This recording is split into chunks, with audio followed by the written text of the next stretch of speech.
Good morning, Chris Bakker. Good morning. He's an investigative journalist. At least that's what it says on your website. What does that mean? Yeah, what does investigative journalism mean? Well, it means that you take a look at things that just happen in society, and sometimes when you have a feeling like what's more to this, what's more to do with this, you take a look and you ask for some documents, or you talk with some people, and you see if you can bring up some information on things that are not yet known. But isn't that the job of just a regular journalist? I think the difference is that with investigative journalism, you get and take a bit more time to just take a step back and try to connect with some sources that are not maybe willing to give information, or to ask for documents with the government with a Freedom of Information Act request. Or see if you can maybe ask the audience what they think about stuff. So you take a step back and try to take a bigger look at things. So it's really not just a question of reporting what's happening right now or what happened just yesterday, but you take a longer look. So, for instance, we've just had the elections. Everyone seems fair. I mean, to be honest, I think a lot of people aren't all that surprised with the result. There's been a few changes at the top, but it's pretty much the same. It's going to be pretty much the same cabinet, I guess, in the end when it all comes out in the wash. But the idea that an investigative journalist would go back and look at maybe what has influenced that, and not necessarily in a negative way, is what you're saying, but it just sort of how that's gone about. Yeah, I think that's a bit about that. But with elections, for journalism, I think there are two things that are relevant. The biggest thing is that the VVD, the biggest party in the Netherlands of Mark Rutte, they gained 2 seats. But the VVD, they are also in the previous cabinet, they were delivering Prime Minister Mark Rutte. The government had to step down because of the toeslagenaffaire. I don't know. Do you want me to elaborate on that? I think most of our listeners are aware. It's the benefits. It's the child benefit affair and what's been going on there with people getting accused of cheating thing. Yeah.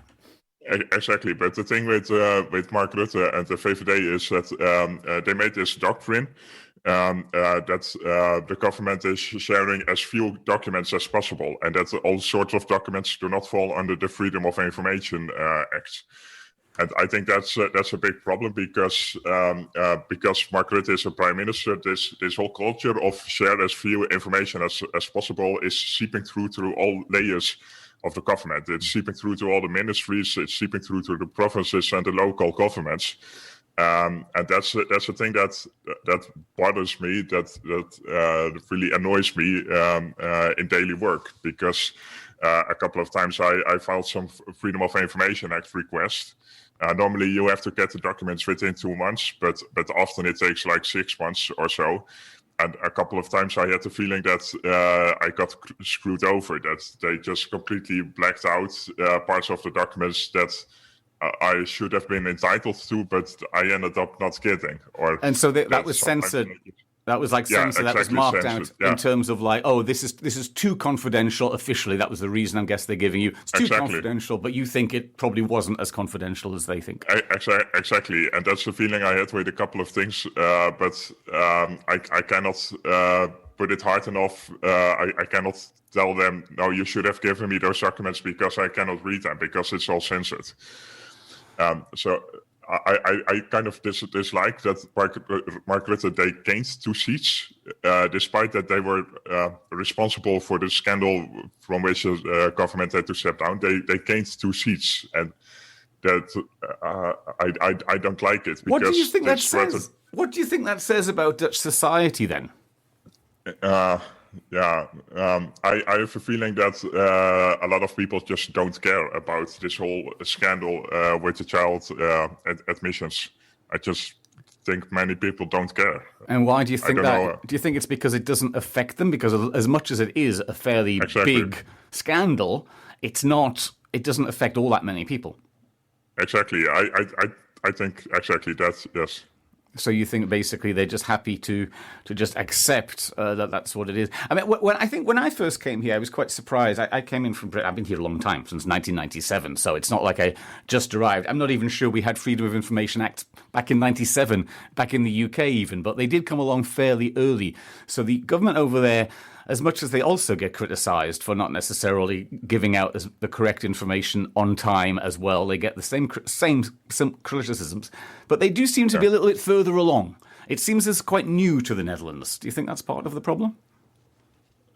Yeah. I also took a look at some other countries in Europe, and I heard that Bulgaria, they are very quick. Then it's within 2 weeks you have to get the documents. So. And do they give it in 2 weeks in Bulgaria? I don't know, but from what I heard, it's a lot better in other European countries than it is in the Netherlands. So in the Netherlands, a lot of people have the image like, oh, the government, it's all good and fine, but it's not.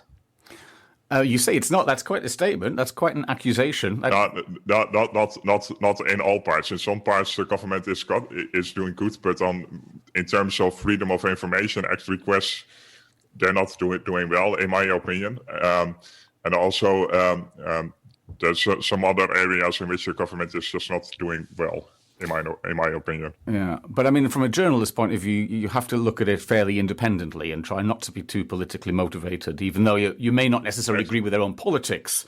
But how do you do that? You clearly have quite a strong opinion of Rutte. That's fairly clear. But how do you keep independent when you're reporting?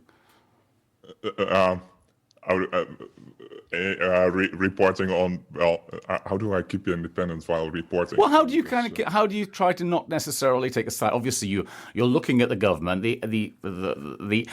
The starting point, I guess, of your investigative work is then, okay, there's a corruption here at whatever level, however small, or maybe corruption's too strong a word, but there's something's not quite right here.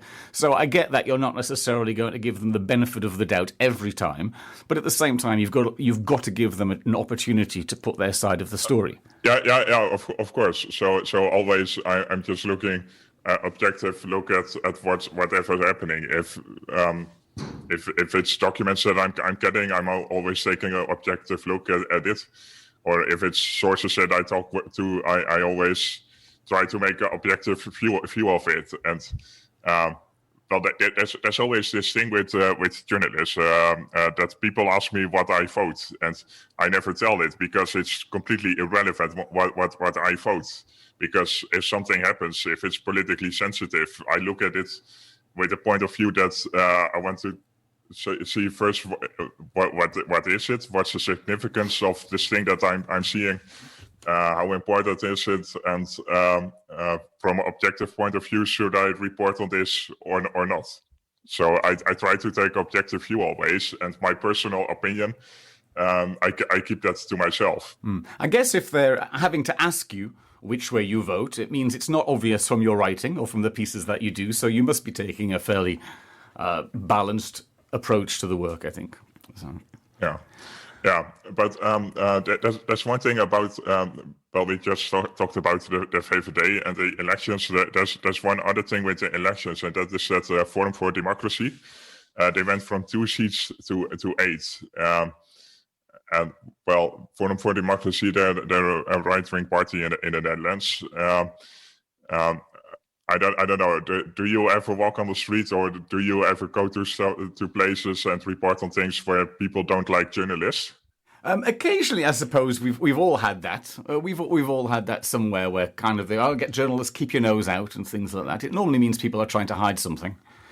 Yeah, well, this is in the Netherlands. It's becoming a bigger problem. People that are shouting or even throwing stuff at journalists when doing reporting on things like the riots in January.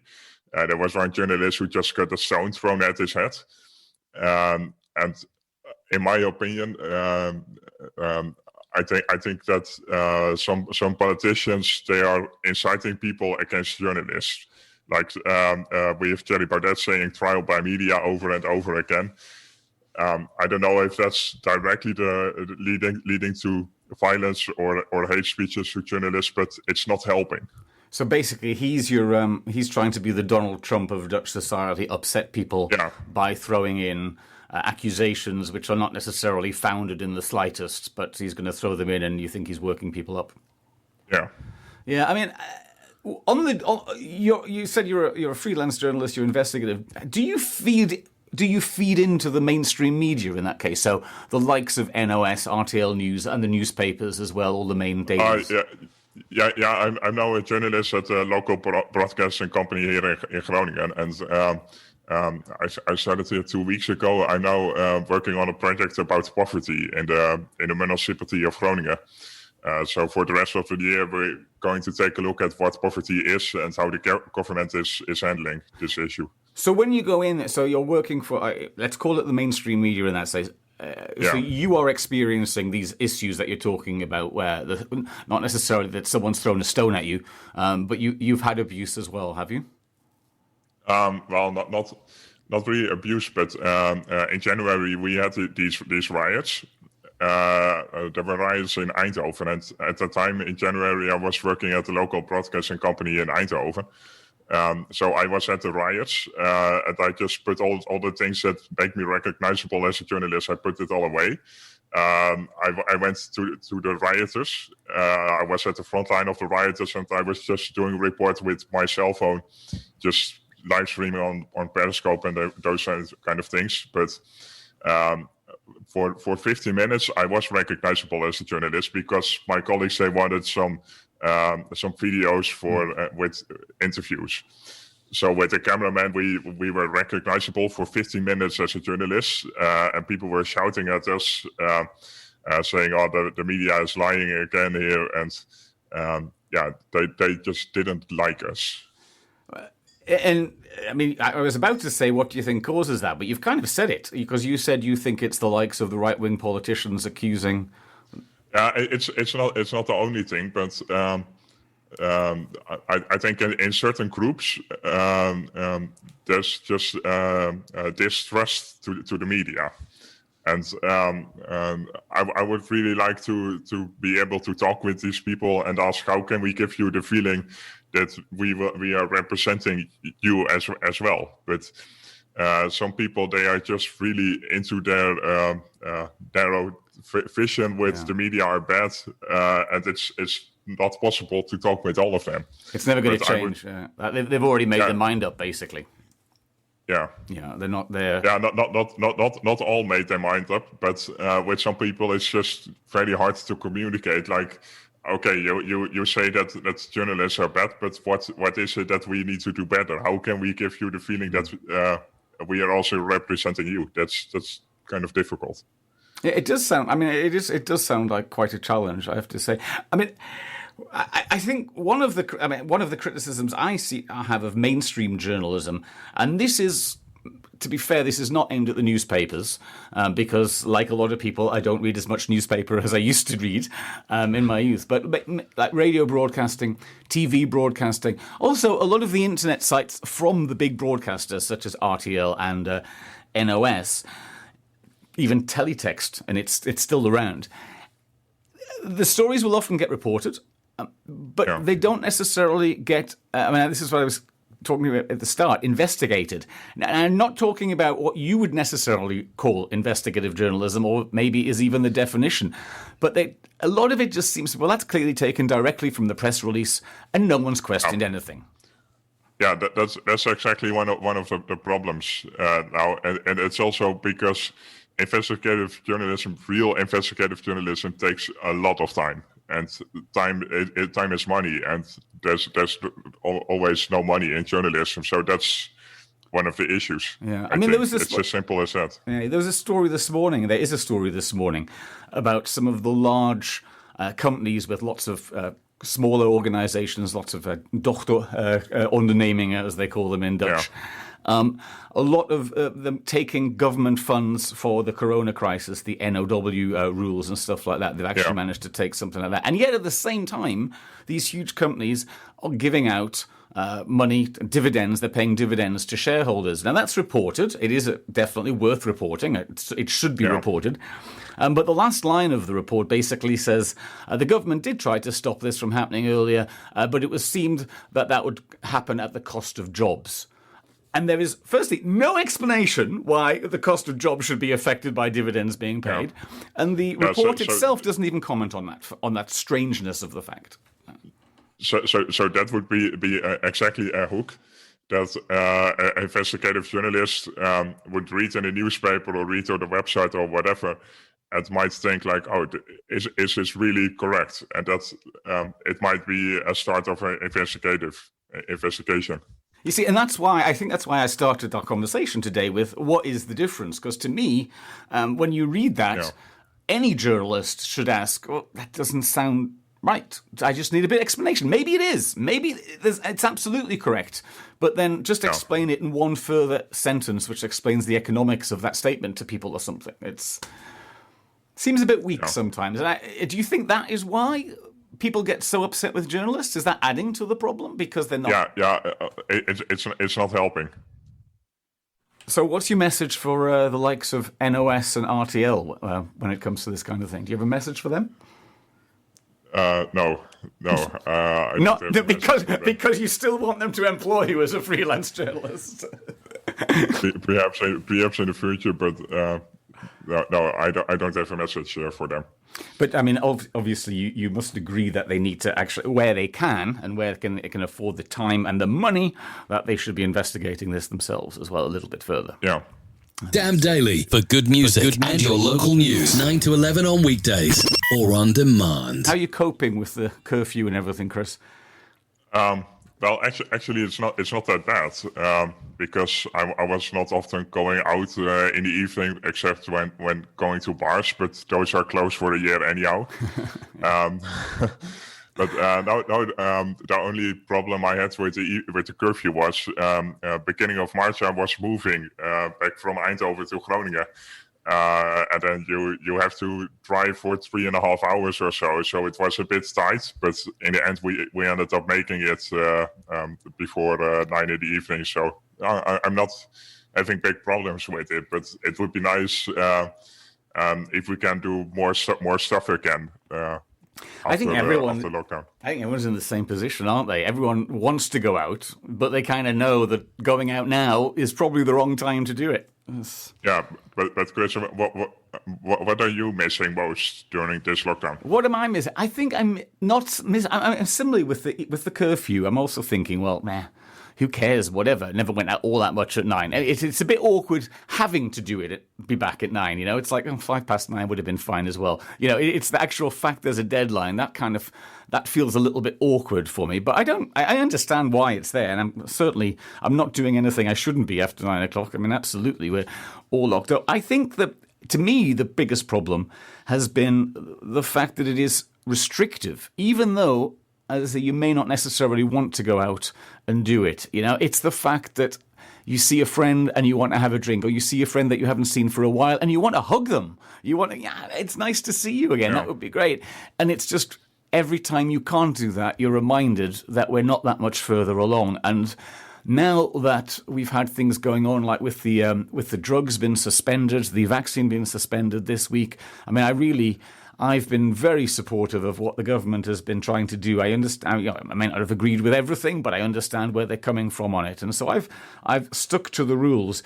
But I did find this idea of stopping the vaccine. That to me, and I don't know how you think about that as a journalist, but to me that was just playing into the hands of the anti-vaxxers. Yeah, I don't know enough about that, but. With the whole lockdown and curfew, the curfew is not the most annoying thing for me. For me, what I really miss the most is just going to the gym and going to friends. That's friends and family. I think shopping, the online shopping thing, as much as we all like to shop online, I think everyone, I mean, I know there's probably some people out there who hadn't really done a lot of online shopping until Corona came along.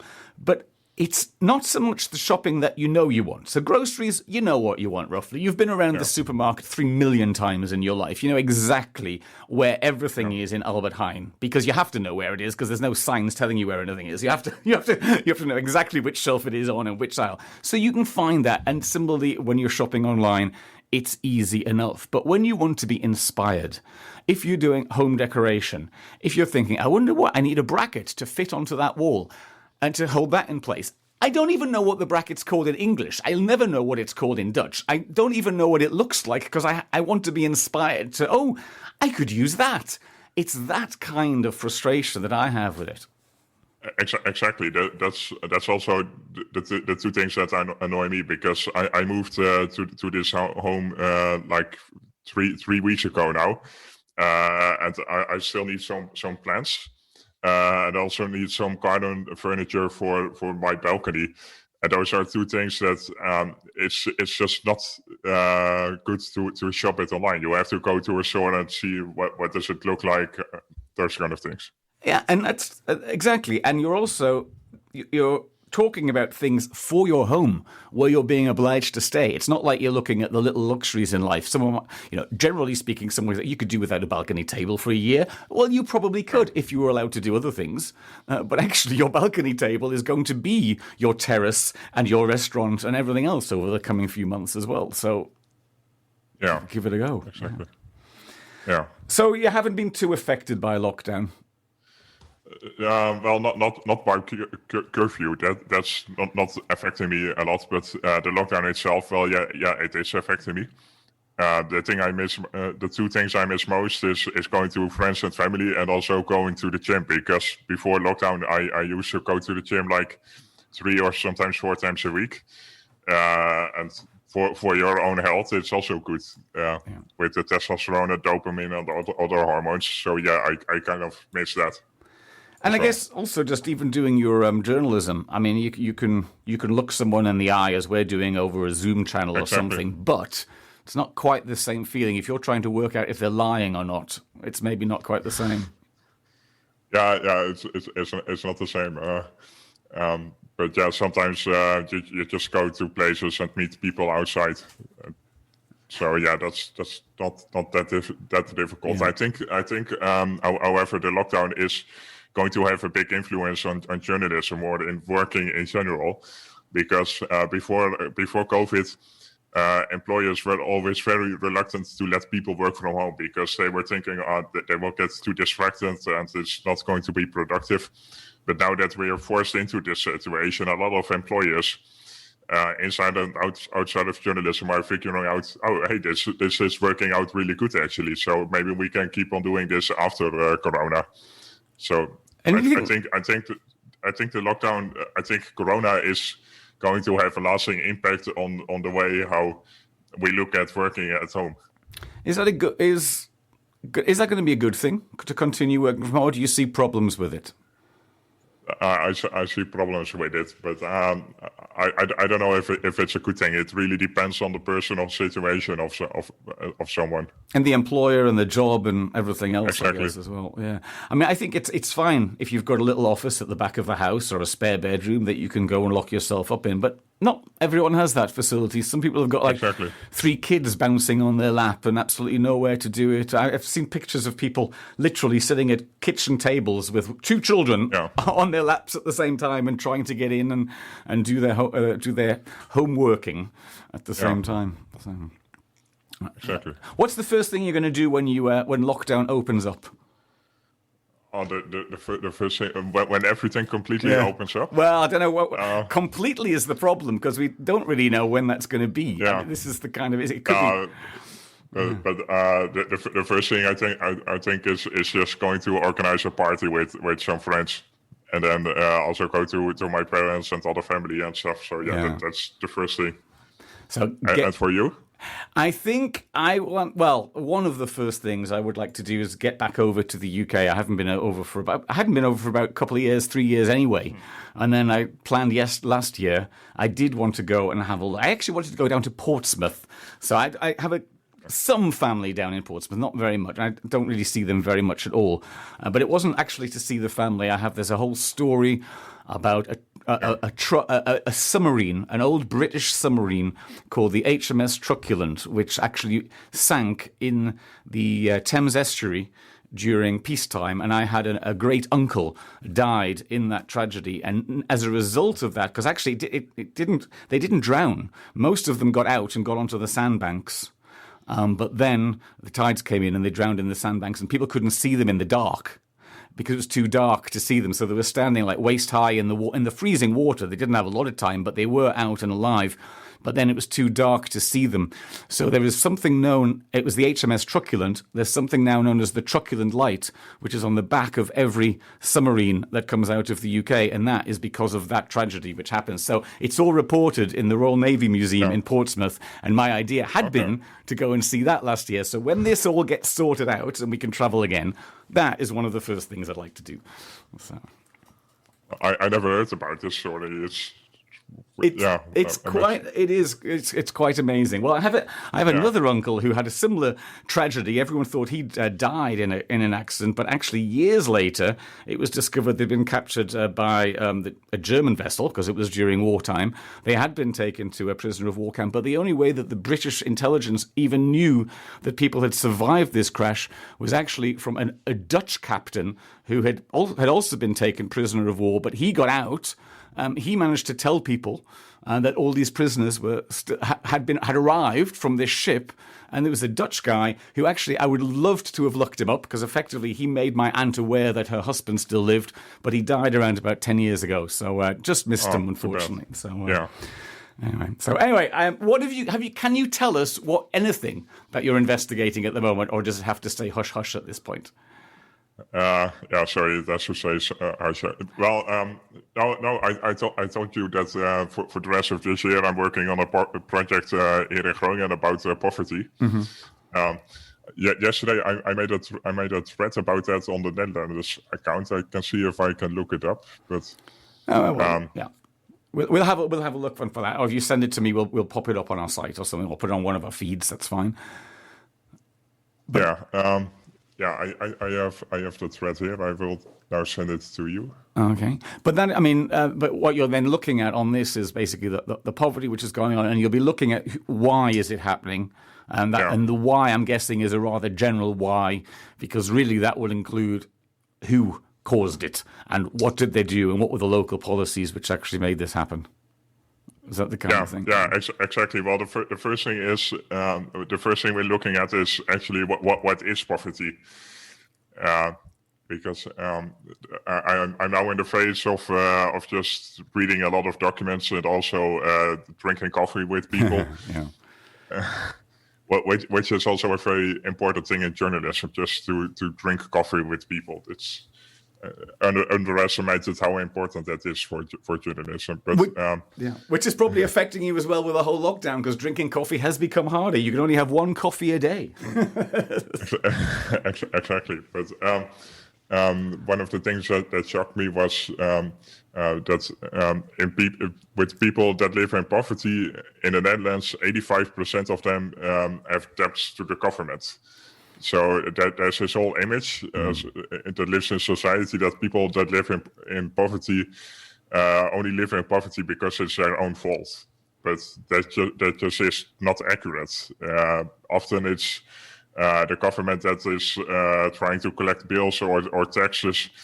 And also if people earn money, if they get a job promotion or whatever, they first get allowances, but after promotion or if they earn a bit more above the border, above the limit, they have to pay back a lot of money. Mm-hmm. So this causes, then they have to pay back, they cannot pay the next bills. They get all sorts of deurwaarders, I don't know the English word. Bailiffs. Yeah, bailiffs. They get all kind of bailiffs, and it's a circle which is very difficult to break through. Yeah. So we will hear something that's on Oog TV when it actually comes out, and that will be we're talking a month away or 2 months away. Or? No, it's not one publication. We're just I think in a couple of weeks or something we will start publicizing. Okay. So an ongoing investigation into poverty in the north of the country. Well, good luck with that, Chris, and thank you very much for joining me today. Yeah, thank you. Have a good day. We'll talk to you soon. Yeah.